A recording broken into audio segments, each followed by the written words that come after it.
that's the most important thing. All other processes of life, somehow they try to change the content of your thought process. In an effort to change the content, they really don't change the essence of life. They don't change your level of peace or your level of relaxation. It's only juggling with content. For example, psychology. Just to give you an example, you can go to a psychologist every day. You can take therapies day after day after day after day. You can change the whole content of your mind, still nothing would have changed. Because psychology is not a spiritual intervention, it is just an intervention in thoughts. We are spiritual beings, we have a certain depth to our being, we have a certain space within our mind that we can access. A thought is just what we are occupied with throughout the day. And one thing we can see around the world is everybody is occupied with different kinds of thoughts, and no person can say that these set of thoughts keep me relaxed. If I'm thinking only this throughout the day, I'm relaxed. Nobody can say that. Everybody says I'm disturbed by my thoughts. Irrespective of, even people who want to do good in the world, who want to serve others, they still tell that their thoughts are disturbing them because they're not able to do enough. Those who want to do bad, they're anyways disturbed because there's guilt, there's fear, and there's, all the thoughts that keep disturbing them. Now tell me, what kind of thoughts a person should hold to be peaceful? The answer is not in our thoughts, the answer is in our distance that we create between us and our thoughts. So 6 months of meditation, regular practice. First day when you sat in meditation, probably it would have been absolutely chaotic. How was your first few days of meditation? Oh, it was like, what am I doing? Why am I sitting here? And my mind's like, da da da da da da da da, and I'm sitting here going, da da da da da da da. That's when memories from the 3rd grade and the 4th grade, and your parents and kids and children. Yeah. When I was doing my little 5-minute thing, 10 minutes. I mean, Stuff you hadn't thought of in try years. to concentrate on your breathing. Well, then I would think about my breathing. Well, I can't breathe that well. Well, okay, well, and bring it back, and that's my brain. I mean, when I go to sleep at night, one time I read this article, when you go to bed at night, pretend like there's a big paper bag beside your bed. And pretend like you're putting all of your worries, negativities, everything in that bag. Put them in the bag. Visualize closing it. When you wake up in the morning, then you can open it back, but you don't have to have it with you at night. Well, did that work? Well, of course not. It doesn't work. It doesn't work. No, It doesn't no, work, yeah. no. That's because, see, it's dealing with your thoughts. Yeah. You're just trying to create an imaginary space in your mind where you want to dump all your thoughts, but there's no practice. No, and then my mind would be like, well, okay, what size paper bag should it be? And then I'd be thinking, well, how would I decorate it?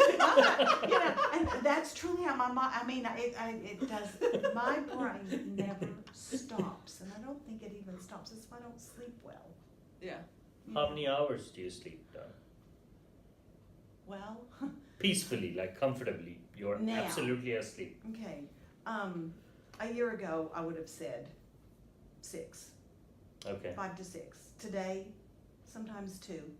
Whoa, that's not Sometimes good. 3. Okay. Sometimes, like one night last week, I went to bed about 1, woke up at 3:15, could not get back to sleep, just got up, did stuff.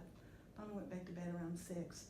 But, my system has been messed up lately, so, there are reasons for that. Yeah, if you're not able to sleep, then your mind has become very chaotic. That just says that it's not even allowing you to rest. Yeah. And that kind of reflects throughout the day. If you have not slept well, it's totally different if you have practiced how to sleep for 2 to 3 hours. It's perfectly fine. But if you're used to sleeping for 6-7 hours and you're not able to sleep, you're just only getting 1 or 2 hours of sleep, then that will cause Oh, yeah. a lot of problems. And It has. reflects even in the physical, in the health. Everything is connected. So it's not the content. So it's not putting all your thoughts in a pretty bag, keeping it aside. It's none of those things. It's not even thinking about good stuff, nice stuff all the time. It's not even that, because a thought is a thought. There's nothing good or bad for a thought. Depending on your lifestyle, depending on your way of living, you generate a certain thought that helps you to live your life in a certain way. That's about it. So it's not a question of right thoughts and wrong thoughts, right?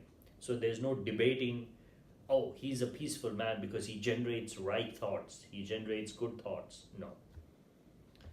Everybody is equal in that sense. So there's only one thing that really separates people. If you look at just a group of people and if you can analyze their level of peace, you can see there is only one way to measure it. That is how involved they are in their thought, which means how lost they are in their thoughts, how unaware they are of themselves. If a person is 100% unaware of himself, that he's thinking all these thoughts, then his life will be 100% chaotic, because he will have no control whatsoever over his thought process, because he is not at all aware of his thought process and how it is affecting his body. So one thing you can say for certain, that you're not 100%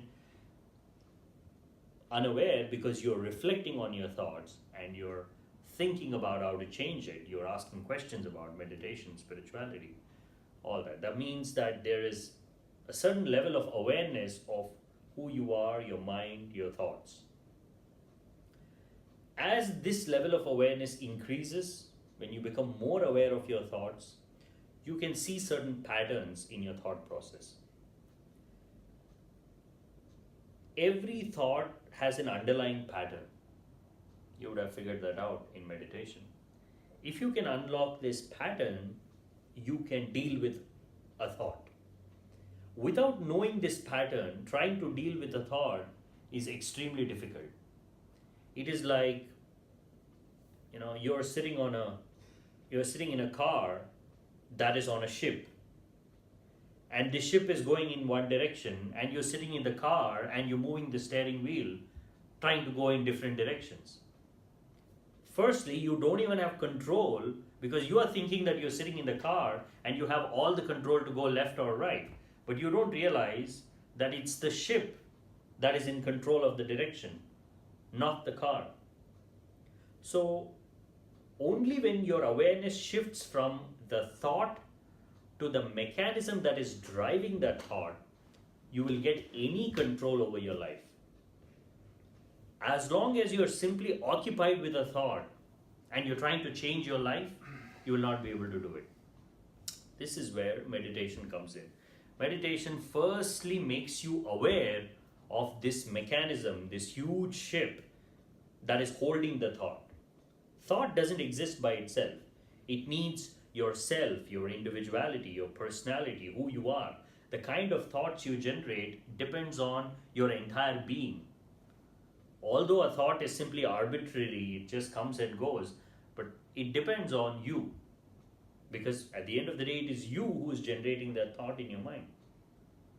It is your own self. It is your own individuality. So with enough practice, we'll talk about techniques. We'll talk about methods. First, we'll understand how this helps. So what meditation does is, first you're sitting and you become aware of the steering wheel. And then you become aware of the person who's sitting there. And then you slowly realize that you're sitting in a car. And then you realize that there is a door to the car. So a thought has an exit point. There is a way to exit a thought, not by pushing it away, not by indulging in it, by quietly letting go of it. This is something you will learn as you meditate more and more. Then you'll open the door and you'll come out.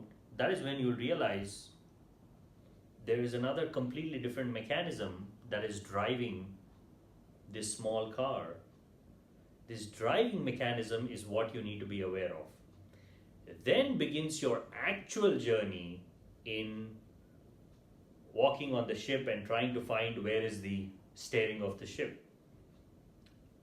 Once you realize that there is the ship, you will not care about what thoughts you are generating morning till evening. You will be only concerned about how involved I am in my thoughts, how lost I am in my thoughts. So you will realize awareness, mindfulness is the ship. A thought is that vehicle that is simply being driven around. Once you become aware of yourself, then every day, every moment, you will have some sense of control of who you are and what you're doing. For most people never get out of their thoughts. Their entire lives, they're simply stuck in their thoughts. And that's why it just extends into the night, into the day. It never gives us any control. See, you want to sleep for 6 hours, but can you control it? No. Now, since it's your own mind, your own body, why cannot you control it? Because most of the time you are in your thoughts. You're not with your body.